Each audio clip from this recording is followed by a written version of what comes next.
Right after graduation, I'm moving to Singapore, where I'll be working for a small IT company doing sales and marketing for them. I will be working at Goldman Sachs in its private wealth management division. I'm doing Teach for America, so I'm going to be teaching in Detroit for a couple years. I'm taking a job as a research assistant at Rockefeller University to get some experience for 3 years or so. So I'm going to be an assistant buyer with American Eagle. I'm working between the creative team and the financial team to create the line for the next season. I'm going to be working at a place called Naked. It's a branding and communication strategy.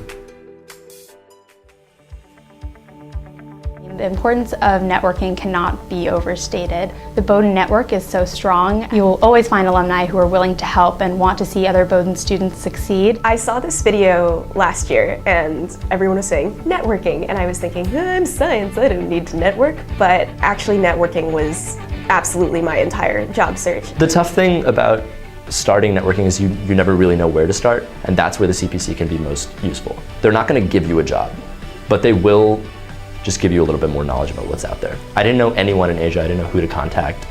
Todd gave me my first connections. So. The thing about networking that's interesting is, on the one hand, it can seem very disingenuous. It's like, hi, I just met you, now give me all your contacts and get me a job. But at the same time, I think how I've come to think about it is, if you show that you're genuinely interested and you've done your research, I think they're going to want to help you. Your name doesn't really get seen unless you email people, unless you start getting to know people, or other people tell other people about who you are. You shouldn't feel like you're wasting the time of alums because they have been in the exact same position as you, trying to find a job, and they know exactly what it's like. And they know that you're capable of doing a good job. You should just have more confidence in yourself as a good candidate. Networking essentially was the only tool I had. I didn't know anyone at the office that I was interested in, so I went on LinkedIn, I typed in the company's name, found a person, cold called, said, hi, I love your company, I'm not a weirdo, let's talk about it. And we had a great conversation.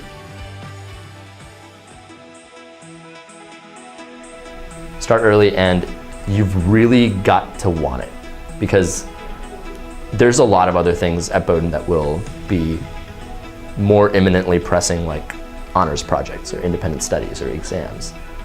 And then when you have free time, you don't really want to be writing networking emails. In landing a job, persistence is so key, and I think that that might be one of the hardest things in terms of the application process come senior year. I think that treating it as a fifth class, or as just carving out a little time every day to touch up your resume, or to network with someone on the phone, or go into career planning and see what events are going on that week. Just making sure you stay on top of it and really making it a routine is definitely hard, but so essential. Even if you think it's silly, start applying for jobs in the fall. Apply to 1 or 2 jobs just so you know what it feels like, because you probably are going to get rejected. I was rejected 5 or 6 times by people who I'd never seen or spoken to.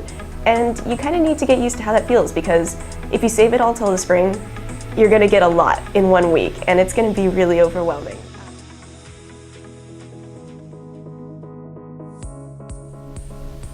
Know what you want and be yourself, and know that it'll work out if it's meant to work out.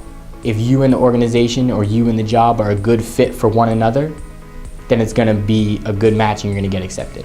It's not all about you trying to impress the job, it's about matching the right job for the right person. Just be confident that you are the right person for a job out there. I'd say in the job search, it's very important to be content and to be happy. When you meet someone, you're more likely to like them if they like themselves, if they are happy. It sounds stupid, and it's something I struggled with, but love yourself, embrace yourself, know who you are, and go forth in the world and do good.